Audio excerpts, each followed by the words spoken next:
Oh, hello again. Miss us? Because trust me, we missed you. Word on the street is the internet's been way too quiet without someone digging into the stories everyone secretly wants to hear. So buckle up, darlings, we're back and no mystery is off limits. Today, we're unraveling the truth behind a chilling final voicemail, a warning whispered to a loved one, and a funeral wrapped in secrecy. Why the NDAs? What was hidden between the lines? And whose name kept resurfacing in the shadows? The deeper we dig, the more this story twists, proving that not everything or everyone is as innocent as they appear. You're gonna have her wear it, and All right.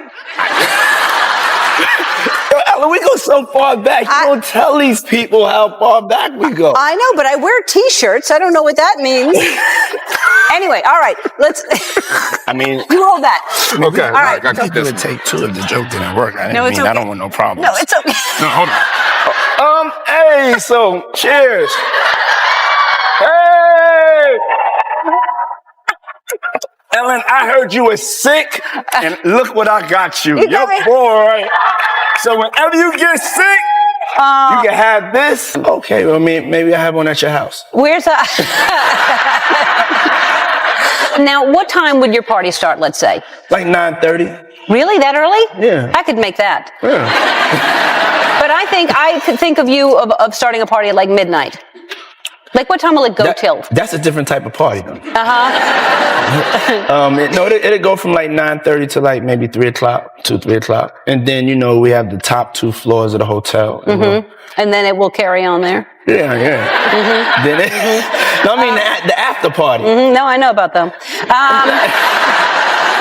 I'll listen to the music. Stephen Twitch Boss was best known as the charismatic executive producer of The Ellen DeGeneres Show, where he worked for nearly 8 years until the series wrapped in 2022. To everyone who knew him, Twitch was a bright, joyful presence, the kind of person who seemed to bring light wherever he went. So when news broke on December 13th, 2022, that he had died by suicide, the shock rippled far and wide. In the aftermath, the internet began filling the silence with speculation, theories, and whispered rumors, some pointing fingers, others searching desperately for answers. As conversations grew louder, so did the questions about what might have been happening behind the scenes. While none of these claims have been proven, the mystery surrounding his final days continues to fuel curiosity and conversation. On the morning of Tuesday, December 12, Twitch packed a small bag with only a change of clothes and his handgun, slipped out of his house without telling Allison, turned his phone to airplane mode so he couldn't be tracked, and took an Uber to the Oak Tree Inn, a dreary 2-story motel in a hacienda-style building on heavily trafficked Ventura Boulevard, just a mile from his house, and paid $107 to reserve a room for a single night. Twitch made his way down to room 249 and let himself in. Allison reported to police that Twitch was missing shortly after he had left the house, noting with particular worry that she couldn't reach him by phone, and he had not taken his car with him when he left, 2 things that she said were very much out of character for him. Because there were no details about Twitch's death, people just rushed to fill that void. This was at the time when Ellen had built this edifice as the nicest person on television. She would have YouTube stars, and all of a sudden that edifice was crumbling. The news about Ellen created a wave of online criticism at the time. Touching message from the widow of the dancer and TV personality and inspiration to a lot of us, known as Twitch. In her first social media post since Stephen Boss' death last week, Allison Holker shared this on Instagram, a selfie of the smiling couple. Holker left a short but powerful message. My one and only, oh, how my heart aches. We miss you so much. Twitch was last seen in this Instagram video he shared on December 11th, doing what he and she were known best for, dancing. Just 2 days later, he was found dead in a motel room in Los Angeles. The death was ruled a suicide. Twitch was 40 years old. Since then, there has been an outpouring of support for Holker and their 3. Just months before Twitch's passing, The Ellen DeGeneres Show aired its final episode, following widespread reports and allegations about a toxic work environment behind the scenes. Many viewers were stunned. After all, Ellen had built her entire brand around kindness, and the contrast felt jarring. When Ellen addressed the controversy on air, Twitch appeared beside her, a moment many interpreted in different ways. Some felt she leaned on his positive reputation to steady her own image during the apology, while others noticed that Twitch seemed unusually reserved. Whatever the truth behind that moment, it left a lasting impression on audiences who were already questioning what had really been happening off camera. Beings are not designed to handle that much pressure. And when I was talking about my experience, his face was like, I know. I learned that things happened here that never should have happened. I take that very seriously, and I want to say I am so sorry to the people who were affected. I know that I'm in a position of privilege and power, and I realize that with that comes responsibility, and I take responsibility for what happens at my show. This is the Ellen DeGeneres Show. I am Ellen DeGeneres. My name is there. My name is there. My name is on underwear. We have had a lot of conversations over the last few weeks about the show, our workplace, and what we want for the future.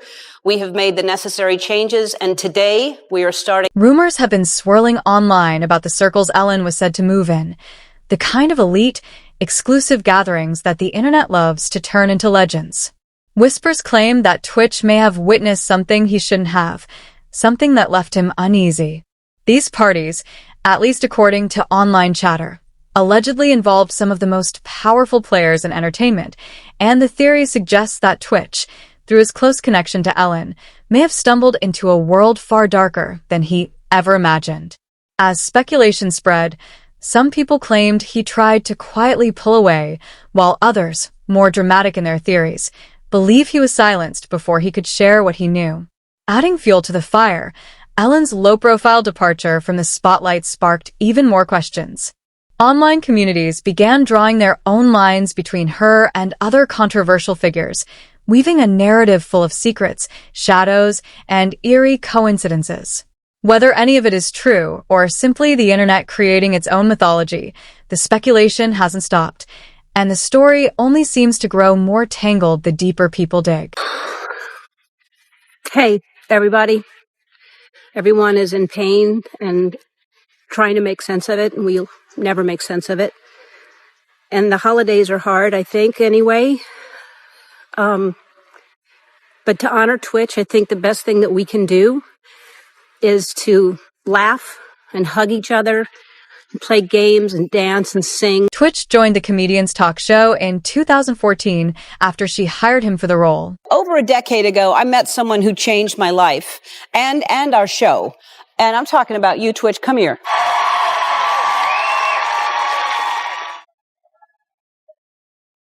He remained the show's in-house DJ from the moment he joined until the series officially wrapped earlier this year. And I know it seems hard, it seems impossible, but that's how we honor him and hug each other and tell each other we love each other and let people know we're there for them. Online theories have taken an even darker turn, with some people claiming that Twitch left behind a note to his wife describing everything he supposedly witnessed, the parties, the powerful names, the kind of secrets he never imagined he'd be close enough to see.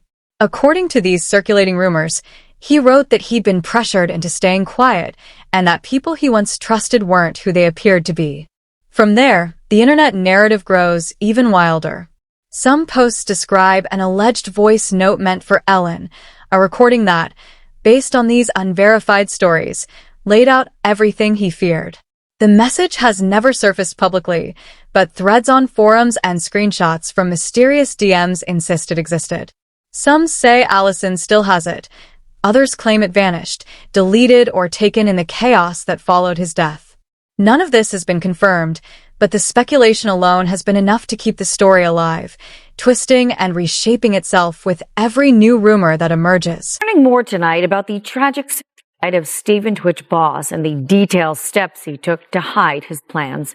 TMZ is reporting when Twitch left his home the day before his suicide, he took an Uber to a motel about a mile away. At the motel, he switched his phone to airplane mode so no one could reach him. The motel manager says he checked in under his own name and never left his room. We also now know that Twitch left his side note. Details have not been made public, but TMZ reports the note alluded to challenges Twitch had faced in the past. Entertainer Tyler Perry knows firsthand what that is like. I want to take you back to a time in my life where I tried to commit suicide a couple of times because it was so dark. I thought the only way to make this better, this pain go away, is to end my life.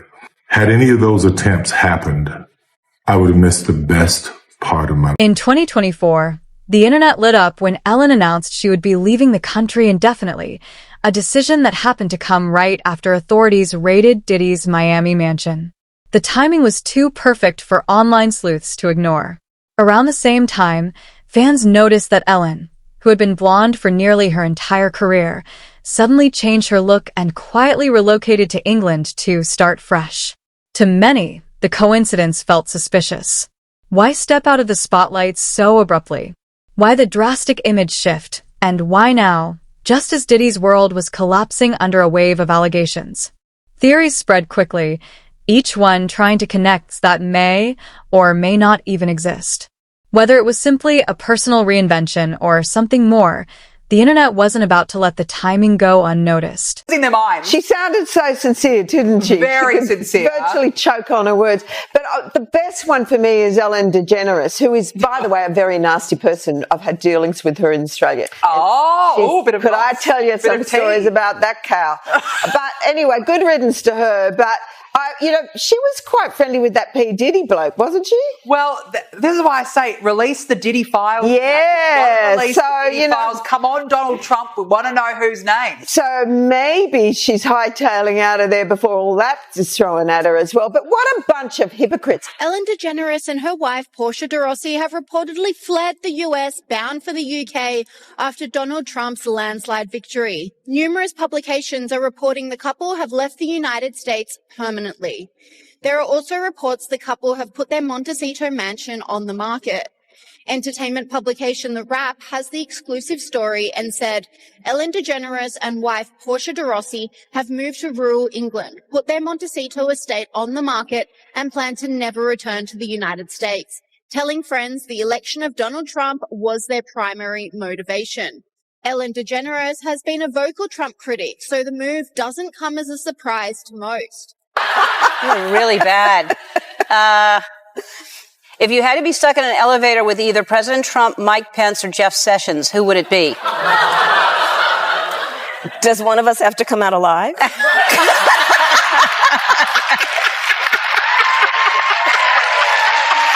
Ellen DeGeneres has been seen rocking a new hair color since moving to the UK. The comedian changed her signature blonde look to brunette as she was seen enjoying a night out with friends at a pub called The Farmer's Dog. Ellen went out with her wife, Portia de Rossi, and a few friends, including the Torn singer Natalie Imbruglia. Sources told TMZ earlier this week that Ellen and Portia moved to England because of Donald Trump's re-election. They have reportedly settled into their new home in the southwest region of England, but they purchased the property before the election. Hey, I guess if Ellen's got a new place, why not get a new... In online circles, Twitch's story is often linked to a wider web of dark rumors surrounding Diddy, and he's not the only name people bring up. The internet loves to point to Jamie Foxx, whose situation sparked its own wave of speculation. Theories claim that Jamie was once a regular at Diddy's infamous parties, and some even suggest he was allegedly banned after Diddy discovered he had been recording behind the scenes. From there, the rumors spiral even further, insisting Jamie held onto tapes of his own. When the FBI reportedly began looking into Diddy in 2023, online conversations exploded again. Around that same time, Jamie Foxx suffered a sudden, unexplained medical emergency, and for nearly a year, he vanished from public view. With no clear details shared, the internet filled the silence with theories, connecting that may not actually exist, but continue to feed the mystery. None of these claims have ever been confirmed, but the speculation persists, growing bigger with every retelling as the internet tries to stitch together its own version of events. Saw the one with Jamie Foxx saying the fact that when his special comes out, he's actually going to talk about the fact that Diddy's the one that poisoned him. Again, this is a story. I heard that story too. On the upcoming Netflix comedy show, Jamie Foxx expected to include the actor addressing a mysterious 2023 health crisis that left him hospital. This is from today. Right. For more than 20 days and recovering for months more, but has... After Jamie's Netflix special aired, the online rumor mill kicked into overdrive.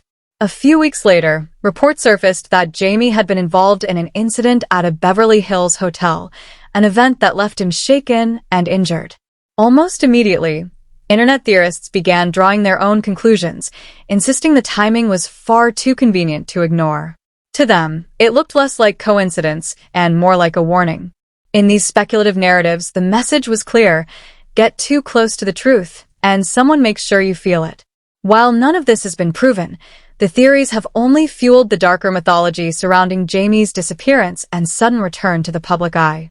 Jamie Foxx was injured during an altercation at a Beverly Hills restaurant. Foxx is speaking out about the incident, which is being investigated by police. It comes just days after the Oscar winner revealed for the first time that a brain bleed caused him to suffer a stroke last year. Here's ABC's Phil Lipoff.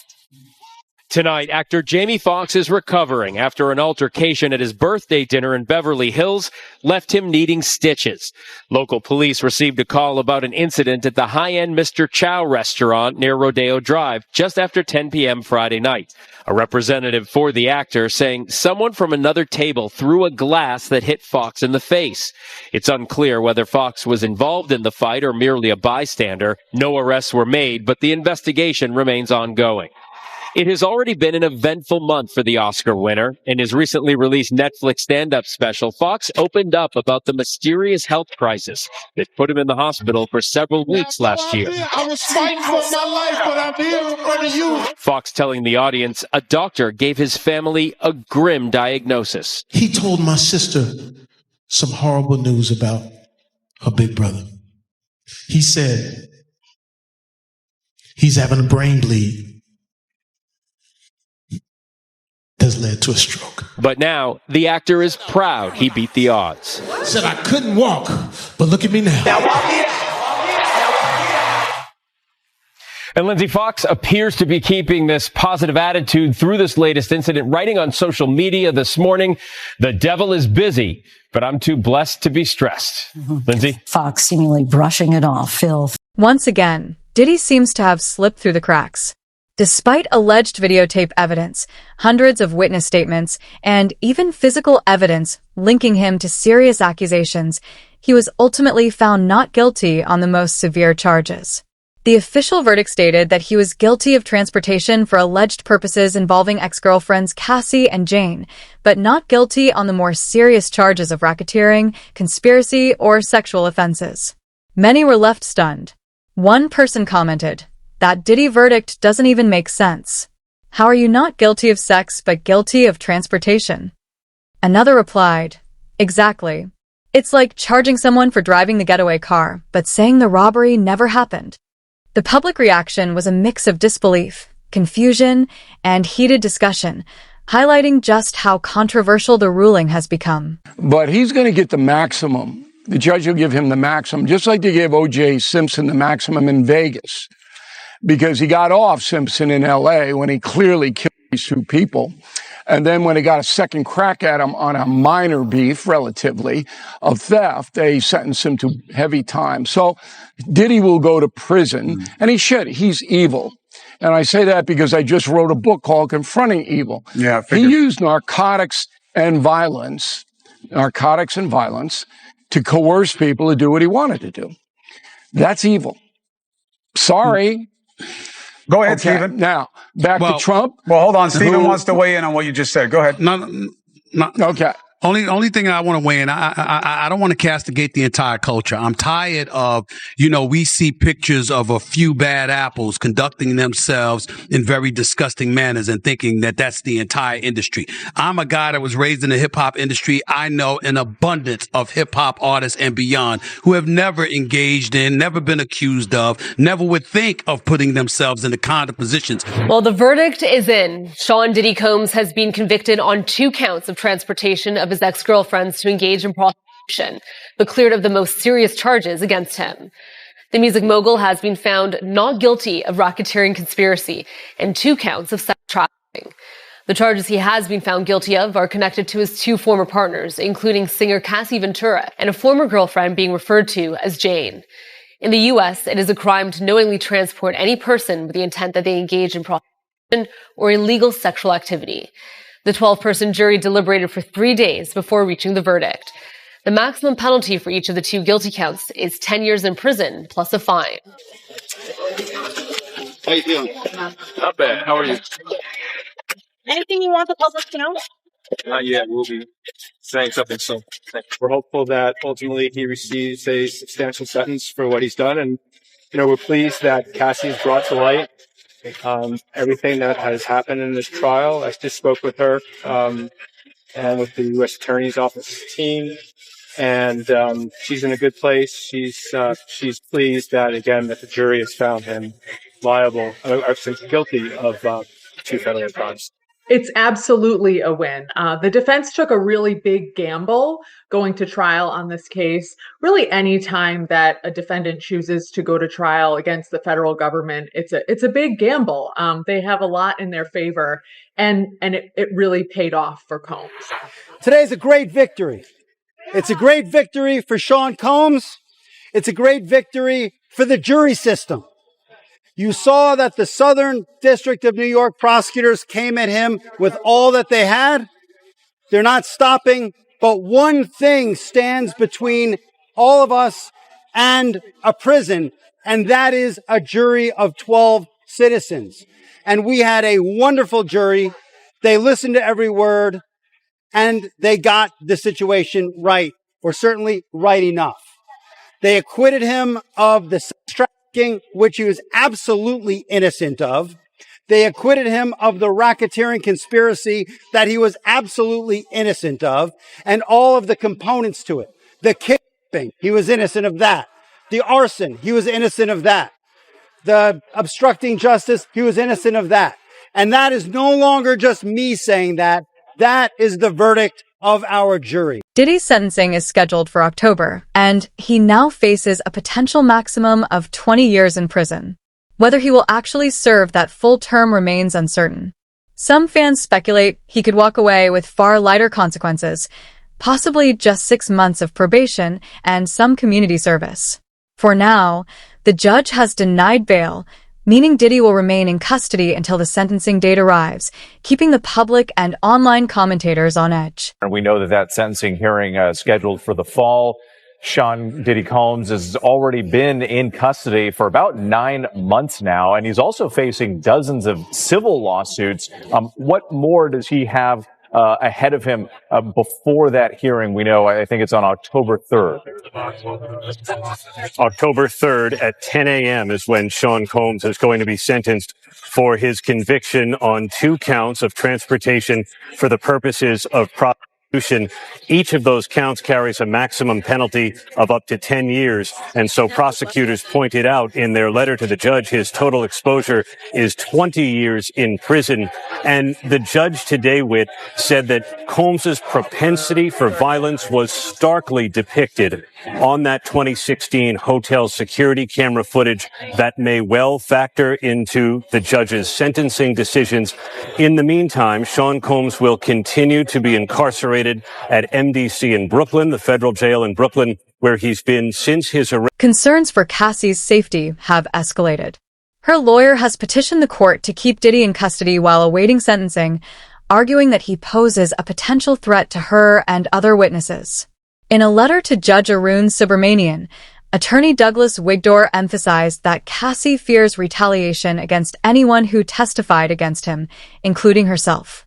Ms. Ventura stated that Mr. Combs could pose a danger not only to the victims who came forward in this case, but also to the wider community. Ventura's friend Deontay Nash has sent a letter to the judge requesting that he deny Diddy's bail. You know, Deontay Nash is one of Cassie's friends, and he was also her former stylist who testified against Diddy in his criminal trial. He testified about multiple instances of violence that he endured and that he also saw Cassie Ventura go through. Now he has just submitted a letter to the judge asking that he deny Diddy's bail until Diddy is sentenced on the 2 charges of prosta. Deontay Nash said, "I am writing to express my grave concern over the prospect of Sean Combs being released from custody. While I appreciate the fairness that you have shown throughout this proceeding, I feel compelled to be unequivocal about the danger he possesses to the public and to the individuals who have risked everything by coming forward. Mr. Combs has a long, well-documented history of violent, coercive, and retaliatory behavior. Over the years, he has repeatedly escaped meaningful accountability, and each time, this has only reinforced his sense of impunity. If he is released now, I have no doubt that he will see it as yet another license to continue intimidating, threatening, and harming people who challenged or exposed him. Many of us have firsthand knowledge of the fear that he instills in those around him. Gene Deal has also weighed in on the verdict, asserting that, regardless of the legal outcome, Diddy's career may never recover. Everyone knows what kind of person he is now, Deal said. With 34 witnesses testifying against him, the parties, the tapes, the accounts from victims, the public has already seen enough. Once that much is out in the open, it's impossible to unsee. They already knew this was going to happen. What did I say, Mighty? I said that if it goes before January the 4th, it ain't going to look good for the prosecutor. Didn't I say that? I said that means that they probably just get him on the sexual charges. But if it goes past the 4th, that means they really want to do their job and see and get this nigga a lot of time. Because they knew they had proved the sexual with the dudes, you know, paying them to come and have sex with the girls and everything like that. But we found out a lot of things about this dude in this trial, bruh. A lot of none of us even knew. But they celebrating this.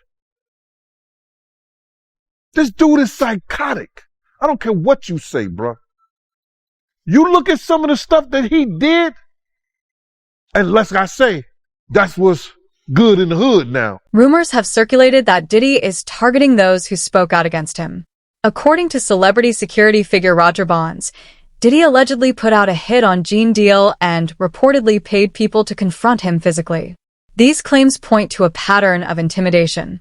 In a past episode of Piers Morgan, celebrity bodyguard Big Homie CC also shared that he felt threatened for speaking out about Diddy, adding fuel to the speculation. But he was like, yo, if y'all see Gene, I'm telling y'all, man, somebody better punch him in the face. Somebody better do something to him, man. He out here doing this, that. And we'd be like, all right. Okay, so when was this? Because was Gene doing interviews at this point? Yeah, we talking like 2008, 2009. Gene was spreading the word. You know, Gene was always bad-mouthing Gene. Wait, hold on. Vlad TV started in 2008, 2009. YouTube was really early. No, he wasn't doing YouTube and stuff. He was going around talking a lot of shit. And we all from Harlem. So he was just talking a lot of, and it's a small, Harlem is small. So what was Gene Deal saying during that time? What did you hear? He basically was talking about Puff fighting women, hitting women, shit that was going on with him and Kim. Puff being gay, you know, with him and Usher and shit like that. He was talking the same shit that he's talking now on a major scale, but he was spreading it around Harlem. Okay. So it was basically a thing where, yo, if y'all see, man, I'm telling y'all better hear, he got hands put on him, this, that, and the other. But we seen him, you know what I'm saying? Well, Pierce, let me ask you a question. From your journalistic perspective, have you ever noticed how in this industry, people untimely meet their demise as soon as somebody else seems like they're having a problem? Have you ever seen that before? Well, there was, of course, the case of one of his other ex-girlfriends, Kim Porter, who died of pneumonia at a very young age. You just referenced your own situation with pneumonia that you believe was deliberate poisoning. Do you believe that may be what happened to her? Why are so many people coming down with pneumonia? Why is that happening to everybody? What is that about? Where have you ever seen this many cases of pneumonia associated with one situation? So, you know.